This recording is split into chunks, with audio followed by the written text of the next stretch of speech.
A vote in Parliament in favour of banning the IRGC wasn't enough to convince the Prime Minister to list it as a terrorist organization 6 years ago. The organization killing 55 Canadians in an unprovoked attack on a passenger aircraft wasn't enough to make him do it. Even its role in the October 7th attack and its subsequent role in inciting hatred on our streets was not enough. It took a by-election for the Prime Minister to change his mind. Why is the Prime Minister always putting his political security above national security? The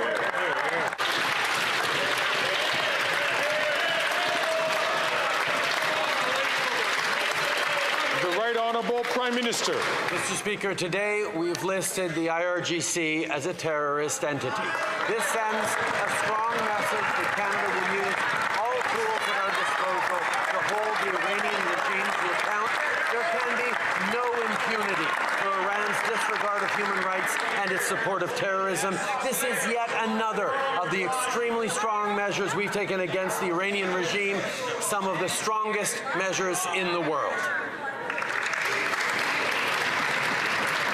The Honourable Leader of the Opposition. The Prime Minister was also forced to release data from his own government showing that there would be a $30 billion a year hit to our economy as a result of his job-killing carbon tax, data that he had up until then been hiding. He's been going around claiming that Canadians are better off because they pay this tax. Did the calculations that went into his 8 out of 10 talking points include this $30 billion a year cost to the Canadian economy and to Canadian families? The Right Honourable Prime Minister. Mr. Speaker, the Parliamentary Budget Officer has confirmed that 8 out of 10 Canadians in jurisdictions that have the federal carbon price in them get more money back from the Canada carbon rebate than they pay with this price on pollution. That is fact. Now, the Conservative leader has been using erroneous figures that the Parliamentary Budget Officer has said he made a mistake on to continue to attack our plan on fighting climate change and putting more money back in people's pockets. 8 out of 10 Canadians are better off, Mr. Speaker. Hear, hear. The Honourable Leader of the Opposition. Does that include the $30 billion a year economic cost when distributed among those 8 out of 10 families?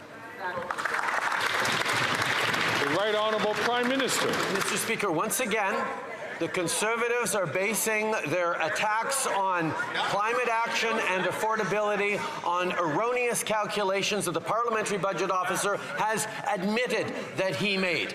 The fact that the Parliamentary Budget Officer also calculated without making any mistakes that 8 out of 10 Canadians are better off with the Canada carbon rebate and the price on pollution means that we are not only fighting climate change and bringing down emissions, we're also putting more money back in the pockets of Canadians who need support right now, money that the Conservative Party wants to take away.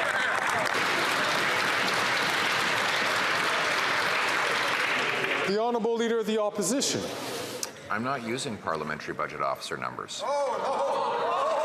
I'm using numbers that this Liberal government has now published. This government has admitted that their carbon tax will hit Canadians with $30 billion in annual losses to wages and higher prices. That is their data. They published it. So once again, very specific question. When he claims that 8 out of 10 are better off, does that include the $30 billion of costs that he now admits that the government will impose on the economy? The Right Honourable Prime Minister. Mr. Speaker, I don't know how much clearer I can be, but I'll try. Based on everything this government knows, all the studies we've made, all the studies that the Parliamentary Budget Officer has made, we can affirm very clearly, and it's backed up by independent economists, that 8 out of 10 families in jurisdictions across the country where the federal price on pollution applies do better off with more money in their pockets than the price on pollution costs them with the Canada carbon rebate. It's putting more money in the pockets of Canadians and the Conservatives are wrong on this.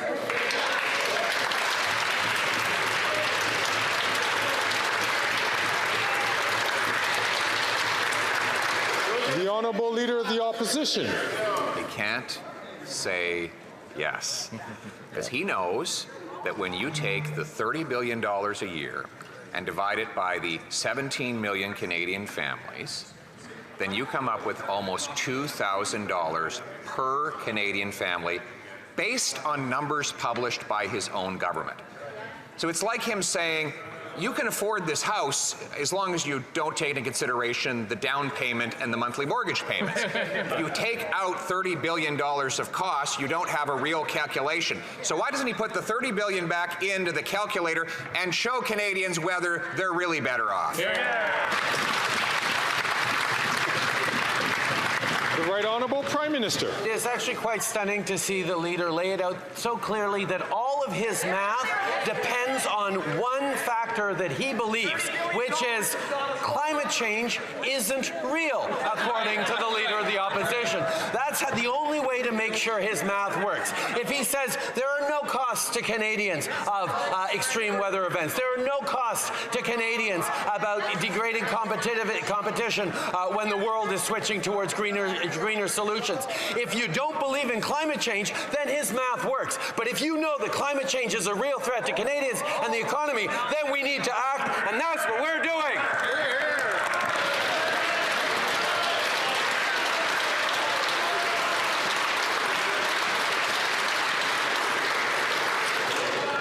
The Honourable Leader of the Opposition. No, all you have to accept is the fact that his carbon tax will not reduce by 1 penny the cost of climate change to Canadians. It will not eliminate one flood, one drought, one storm, one anything.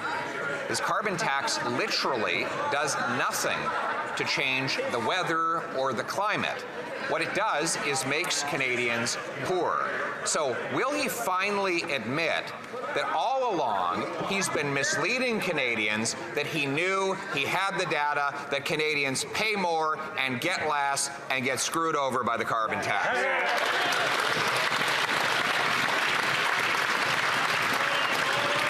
Encourage all members to try to find ways that for polite words in the House of Commons. The Honourable Leader, the Right Honourable Prime Minister. Once again, Mr. Speaker, the only way the Conservative leader's math makes sense is when he believes that climate change has no cost for Canadians. Canadians right across this country are seeing the impact of climate events, the impact of the need to innovate and create greener, cleaner jobs for the future as we deliver our resources to the world. The fact that he doesn't believe in climate change means that he doesn't believe the climate action that puts more money in people's pockets is worth it. Well, that's exactly where we disagree, and we're going to continue to help Canadians get through this.